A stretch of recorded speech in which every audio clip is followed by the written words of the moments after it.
Hello everyone, today let's take a look on how we can create wind the stairs in Revit, which looks something like this.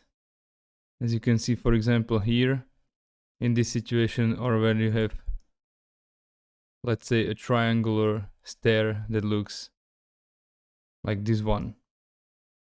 So first let's take a look on the wind the stairs that are there inside of the Revit projects automatically. So we'll go to our level 1, and if we go to the architecture stair tool, you can see an L-shaped winder and a U-shaped winder stairs. So let's go first with the L-shaped winder. As you can see, this is automatically predefined inside of the project. So I will just change the desired number of stairs to be 22 and just place it. Hit OK. And if I go into the 3D view, you can see this is my new stair that I have created. So now let's take a look on a few settings that are in here. If I go with my stair, monolithic stair, it is not like the settings of the stair itself, but of the stair run. So I need to tap select my stair run. And now I'm in my stair run, and here you can see my winders, where I have winder style, minimum width, and some parallel threads. So first let's talk about the winder style. As you can see in here, we have settings of a balance or a single point. Balance is the default one, and it has symmetrical layout style, so it looks something like this in my project. Then the single point has asymmetrical layout style, and as you can see, it is calculated from a single point, and with the winders it is always the point. If I go and just connect my parallel threads, my last parallel threads, so this one and this one, and now let's say that I will go with this thread. As you can see, it is being calculated from this point that is the intersection of these two, or of the last parallel threads that are in my stair. So this is a setting for the single point and the balanced winder style.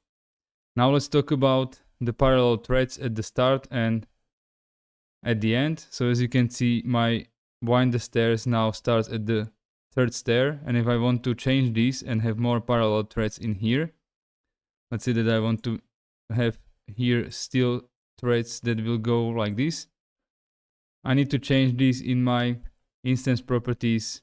Let's go, I don't know, with the number 8, and as you can see now 8 of my threads are being parallel. If I try to change this to be a higher number, let's say 10, you can see that now it doesn't work. Let's try 9. Okay, it doesn't work either. So the 8 is the maximum. So from the other side I will go with the 8 as well. And here you can see how it looks like in the project. Then there is one more thing, and that is this minimum width on the inside boundary, which is telling me what will be the width in here from this point to this point, or the minimum that should be somewhere in here. So if I change this value to be, let's say, 150, okay, this is too much, so let's go with 100. You can see it changes the composition of my winders in here. Let's go back to be 72, or we can go lower, let's say 10. It looks something like this. There is one strange thing inside of the Revit project, and it is happening only with the monolithic runs, not with the other types of runs. And that is that if you go with the minimum width on the inside boundary below certain value, let's try it with 2, it still works. And if I go to be, let's say, 0, you can see now my stair disappeared from the 3D view. And if I go with a number like 1 in here, it is still not being calculated and projected. Even though I see it in my floor plan, I do not see it in 3D because the 3D geometry is actually not being calculated at all. So this is really strange behavior, and when I was trying to find something about it, I could not actually find anything.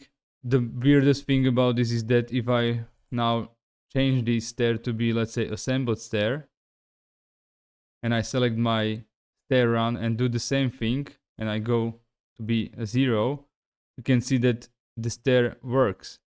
So it doesn't work only with the stair runs that are monolithic or concrete. So this is quite strange, and I think that probably this is a bug inside of the Revit program.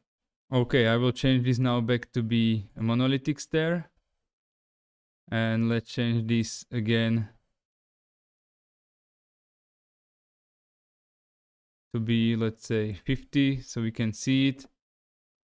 And this is our L-shaped stair. Let's just now go with our U-shape winder. So again, a stair, U-shape winder. I will go again with 22. Hit OK. And let's just create it. The same thing applies, that if I select now not my stair as a whole but my run, again the same settings, so I can go and play with this. Let's go with 6 and 6. Okay, I can go one more, 7 and 7. Okay, this is too much, so 6 and 6. And again I can play with the minimum width. Let's say 20. It looks something like this. Again, if I try to go below a threshold, you can see that the 2 is still okay. If I go with 0, the stair is not being calculated and created. So again, the same thing as for the L-shaped winder. Hit OK. And this is my U-shaped winder. So these two are the automatic Revit types of stairs. And now let's talk about two other methods how you can create something like this. As you can see here, the difference that the winders are starting and they are going like, let's say, randomly, that you cannot actually control this too much. And here this is much more like straight and precise, let's say. So let's take a look on how we can create this one. So let's go back to our level 1, to our stair tool. And now we will use the stair by sketch, which can be found in here. So let's go and first sketch our boundaries for the stair run. So let's say that I want to have again, we'll go back from this to my stair. So I want to have 22 risers. So one will be 181.8. So I will go with my stair run. I will create a sketch.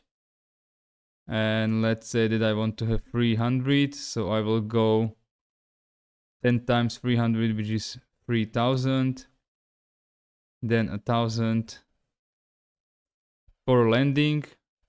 And then 2200 for landing. And last one. Let's go with the offset of 1000.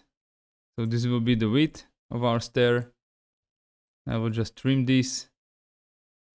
And now this is the outline of my stair run. So as you can see, I was sketching here the landing directly into my stair run. So now what I need to do is to draw my risers. So I will go with my riser tool, select the line. The risers should connect like from the boundary of the stair to the other side, or to the other boundary of the stair.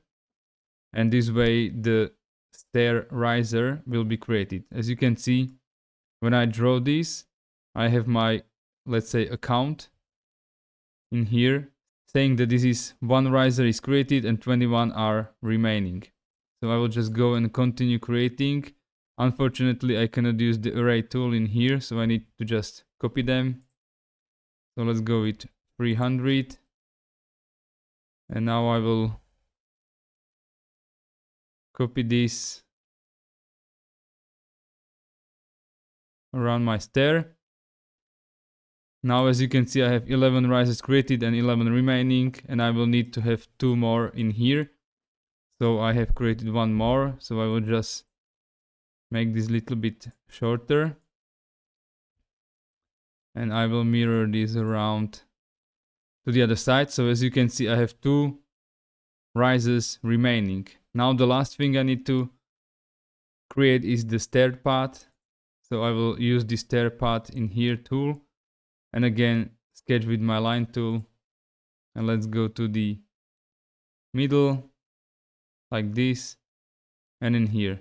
Now if I hit OK, I will create my stairs, but I will have only 20 risers, and I will have 2 remaining. If I hit OK, you can see it looks something like this inside of my project. So it looks basically as a normal stair with landing, but this one was created by a sketch. So if I go back to my sketch and I continue creating my risers, now I can go and just draw a riser from my inside boundary to my outside boundary, which will be 45 degrees, like this. Hit OK. And now you can see that I was able to create a stair that has stairs that are on my landing, but they are actually being sketched inside of my stair run. One disadvantage of this is that even though if I go to my stair run, to my edit type properties, and I have my underside surface set as smooth, you can see that here on this transition I am not able to create a smooth surface, even though it is set like this in my type properties. I was also trying to find something about this, but it looks like there is probably no solution for this. Maybe you can take a look for yourself, and if you will find something, just let me know in the comments. Okay, and now the last way on how you can create stairs like this one.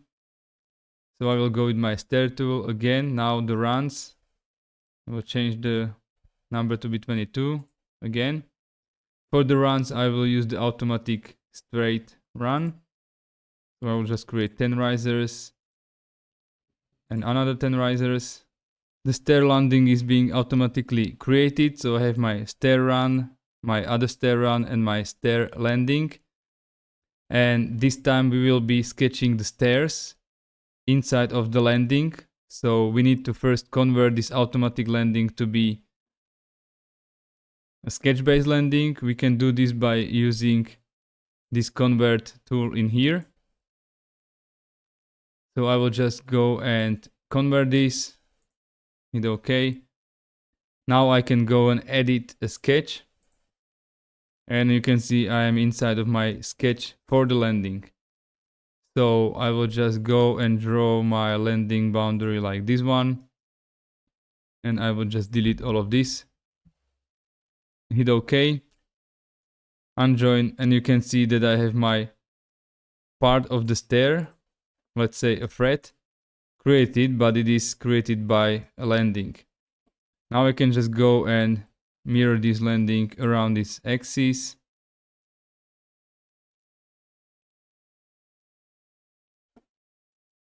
And I will just draw it more like this.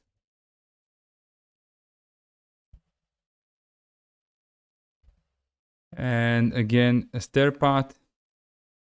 Hit OK. This is the second part of my landing. And then the last part of my landing, I can just mirror it around again. And draw my stair path like this. Hit OK. Now you can see I have my 3 separate parts for the stair landing. Now what I need to do is to change its height. And this will be done by adjusting for the actual riser height, which is 181.8. So I need to go with this one to be 2000. And this one needs to be 2181.8. As you can see, it automatically has moved my other landing with or my other stair run with the landing as well. So the last thing I need to check is to have desired number of stairs. So I need to go and have my relative top height to be 4000. And this way you can see that I was able to create a stair that has stairs on the landing, and I was using the landing itself to do this.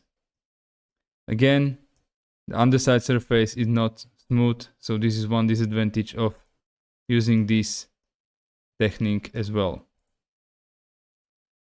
Okay, so these are all of the ways on how